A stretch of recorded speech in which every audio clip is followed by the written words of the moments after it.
University of Florida के 10 student ने decide किया कि वे अपने दोस्त का बर्थडे द एलिसन केव में मनाएंगे। एलिसन केव अमेरिका का सबसे खतरनाक केव था, जो 1063 फीट गहरा था। इसके अंदर बहुत पतले रास्ते थे, जहाँ से निकलना नॉर्मल इंसान के लिए मुश्किल था। एलिसन केव को डेथेस्ट केव भी कहा जाता था। शायद यह बात इनमें से किसी को पता नहीं था। जब ये लोग केव के अंदर जाते हैं तो कुछ घंटे तो यह फुल एंजॉय करते, लेकिन इसके बाद इनके साथ जो हुआ वह सुनकर पूरा अमेरिका हिल गया।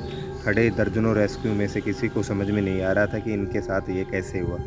फरवरी 2011 को जब ठंड का मौसम लगभग ख़त्म हो गया था, लेकिन अभी भी जैकेट पहनने लायक ठंड थी, तो यूनिवर्सिटी ऑफ फ्लोरिडा के 10 स्टूडेंट अमेरिका के जॉर्जिया में स्थित एलिसन केव में एडवेंचर के लिए जाते हैं। इन 10 में से 5 बॉयज़ और 5 गर्ल्स थी, और इन्हें लीड करने वाला था 20 साल का ग्रांड लोकल बॉब, जिसका कि एक हफ्ते बाद बर्थडे था, जिसके बाद वह 21 साल का हो जाता।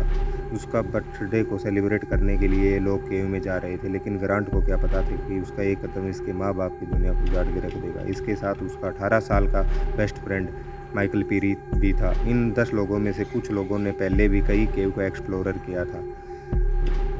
उन्होंने एक्सप्लोरर करना केव को बहुत अच्छा लगता था।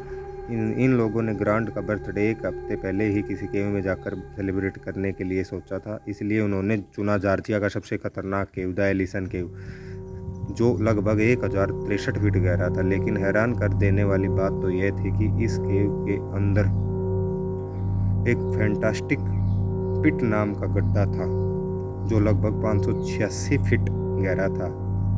यह स्टैच्यू ऑफ यूनिटी से भी बहुत गहरा था, लेकिन शायद ये बात इन में से किसी को नहीं पता था।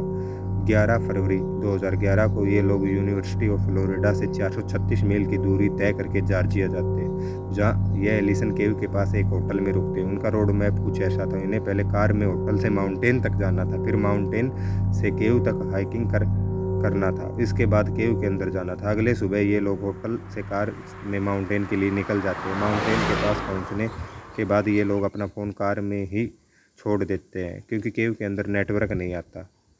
माउंटेन से केव में जाने के लिए हैकिंग करने लगते हैं, इस बात से अनजान कि उनका ये एक्साइटमेंट उनके सबसे बड़े खौफनाक दर्द में बदल जाएगा। ये लोग केव के पास पहुंच जाते हैं। जिस अनजान दर्द में ये जाने वाले थे, इन लोगों ने उसे खुद ही चुना था, इसलिए इन लोगों ने जरा सा भी अंदाज़ा नहीं लगाया था इनके साथ केव में क्या कुछ हो सकता है। केव में जाने के लिए इन लोगों ने प्रॉपर प्लान नहीं बनाया था। ग्रांट और माइकल तो टी-शर्ट और शॉर्ट्स में थे, इस बात से अनजान कि केव में काफ़ी ठंड हो सकता है। इन लोगों के पास हेलमेट, रोप्स और कुछ केव मटेरियल थे। एलिसन केव का एंट्रेंस पतला था, इसमें एक बार में केवल एक ही लोग जा सकता था। केव में काफ़ी अंधेरा था और पतले रास्ते थे। इनके हेलमेट में लगा लाइट इन्हें अंधेरे में रास्ता दिखा रहा था। थोड़ी देर तक तो ये लोग इन केव को एक्सप्लोरर किया और एक दूसरे के साथ हंसी मजाक किया, लेकिन फिर उनके साथ चीज़ें अजीब होने लग गई। केव काफ़ी ठंडा था, क्योंकि केव के अंदर कई सारे वाटरफॉल थे और कुछ जगहों में केव में पानी भरा हुआ था। और माइकल ग्रांट ने तो केवल टी-शर्ट और शॉर्ट्स ही पहने हुए थे, जिस वजह से उन्हें ठंड लग रही थी और इन लोगों को केव में बहुत अजीब सा भी लग रहा था। इसलिए ग्रांट और कुछ लोगों ने डिसाइड किया कि वे केव के कुछ पार्ट को एक्सप्लोर करके केव से बाहर निकल जाएंगे। सब लोग इस बात से सहमत हो गए थे। अब उनका प्लान था कि वे कुछ ही पार्ट को एक्सप्लोरर करेंगे और बर्थडे का सेलिब्रेशन करना तो छोड़ो, अब उन्हें वहाँ रुकना भी बहुत अजीब सा लग रहा था। जब वो लोग केव के एक आसान से दिखने वाले पार्ट को एक्सप्लोरर कर रहे थे, तो उनके साथ वही होने वाला था जिससे वह अनजान थे। केव को एक्सप्लोरर करते हुए उनकी एक टीम मेंबर का बैग वामन पिट में गिर गया।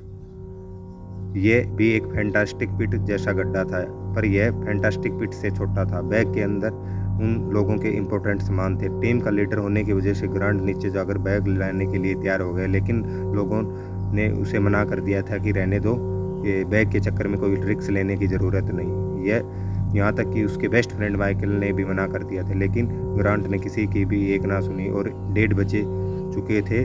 ग्रांट रस्सी के सहारे धीरे धीरे नीचे जा रहा था। उसके बाकी दोस्त ऊपर खड़े होकर उसका हौसला बढ़ा रहे थे। जैसे जैसे वह नीचे जा रहा था, उसके ऊपर पानी की गिरने की आवाज़ आ रही थी। लगभग आधे रास्ते तक पहुंचने के बाद उसे और तेज़ पानी की आवाज़ आने लगी, और थोड़ा नीचे जाने के बाद उसने बगल में एक वाटरफॉल देखा जिसका कुछ पानी उसके ऊपर गिर रहा था। सबसे बुरी बात तो यह थी कि कि एक तो केव में बहुत ज़्यादा ठंड थी और ग्रांट ने टी शर्ट और शॉर्ट्स पहनी हुई थी और उल्टा वाटरफॉल का ठंडा पानी उसके ऊपर गिर रहा था, जिस वजह से ग्रांट ठंड के मारे काँप रहा था। लेकिन उसके ऊपर खड़े किसी को इस बात का पता नहीं था। उसने सोचा कि जैसे तैसे करके वो पानी से बचकर नीचे चला जाएगा और बैग उठाकर वापस आ जाएगा।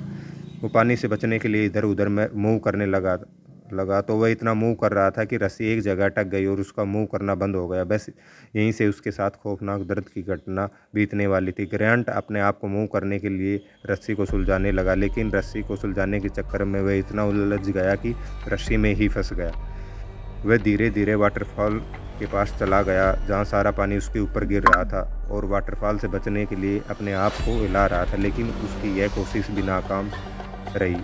उसने हेल्प के लिए दोस्तों को ऊपर आवाज़ लगाई। ग्रांट की कपकपी आवाज़ सुनकर माइकल बिना हिचकिचाए तुरंत नीचे जाने के लिए तैयार हो गया। माइकल के मन में जरा सा भी ख्याल नहीं आया उसके साथ भी नीचे जाकर कुछ गलत हो सकता था। उसके मन में केवल यह था कि अपने दोस्त को बचाना। माइकल धीरे धीरे रस्सी से नीचे जा रहा था। वाटरफॉल और ग्रांट को रस्सी में फंसे हुए देखकर वह हैरान हो गया। उसने तुरंत ही ऊपर ग्रांट के मिल जाने की खबर दी तो सबने राहत की सांस ली, लेकिन उन्हें क्या पता था कि यह तो केवल तूफान के आने का सन्नाटा है। माइकल ने ग्रांट से कई बार पूछने की कोशिश की तो ये कैसे फंस गए, लेकिन ग्रांट काफ़ी थक गया था और ठंड होने की वजह से उसकी आवाज़ नहीं निकल रही थी। लेकिन फिर भी माइकल ने उसे दिलासा दिया कि वह उसे यहाँ से बाहर किसी भी कीमत से बाहर निकाल ले जाएगा। पर माइकल को समझ में नहीं आया कि वह रस्सी में कैसे फंस गया, तो वो भी उसे रस्सी से निकालने के लिए इधर उधर होता है तो वो भी पूरी तरह से फंस जाता है। उसके ऊपर भी वाटरफॉल का वही ठंडा पानी गिरने लगता है। माइकल ने भी शॉर्ट्स और टी शर्ट पहनी हुई थी। शायद ये दोनों भूल गए थे कि 1999 में इसी केव में एक व्यक्ति की रस्सी लटकने के मौत हो गई थी। अब माइकल ने भी ऊपर खड़े अपने दोस्तों को तेज़ी से आवाज़ लगाई। माइकल की आवाज़ सुनकर ऊपर खड़े 8 लोग काँप गए और उन्हें एहसास हो गया था कि ज़रूर नीचे उन दोनों के साथ बहुत खतरनाक हुआ। इसलिए उनके मन में कुछ स्टूडेंट तुरंत ही केव से बाहर निकले और तुरंत अपना फ़ोन निकालकर रेस्क्यू टीम को कॉल किया और बाकी लोग वार्म पिट के ऊपर खड़े होकर उन दोनों का हौसला बढ़ा रहे थे और उन्हें दिलासा दे रहे थे।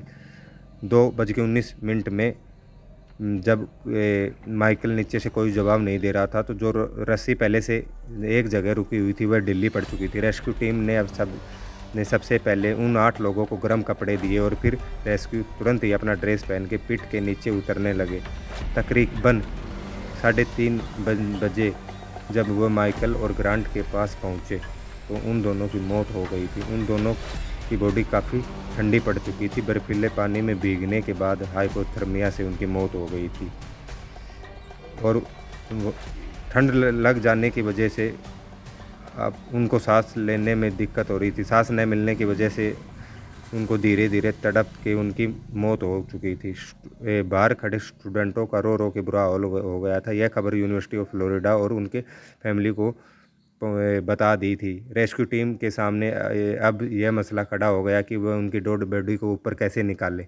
6 घंटे की कड़ी मेहनत के बाद 10 बजे जाकर रेस्क्यू टीम ने दोनों की डेड बॉडी को बाहर निकालने में कामयाब हुई और 1 हफ्ते बाद उसका बर्थडे भी था। उसकी फैमिली और उनके बर्थडे को लेकर काफ़ी एक्साइटेड थी, लेकिन उनका एक्साइटमेंट अब सबसे बड़ा गम बन गया था। ग्रांट के ब्लॉग पोस्ट से पता चला कि वह कॉलेज के बाद आर्मी में जाना चाहता। ग्रांट के याद में यूनिवर्सिटी ऑफ फ्लोरिडा में ग्रांट लोग एंड बक मेमोरियल फंड चलाया, जिसके थ्रू स्टूडेंट को स्कॉलरशिप दी जाती थी और अपने दोस्तों को बचाने के चक्कर में अपनी जान को न्यौछावर करने वाला 18 साल का माइकल की बहादुरी के लिए उन्हें कार्नेगी मेडल से सम्मानित किया।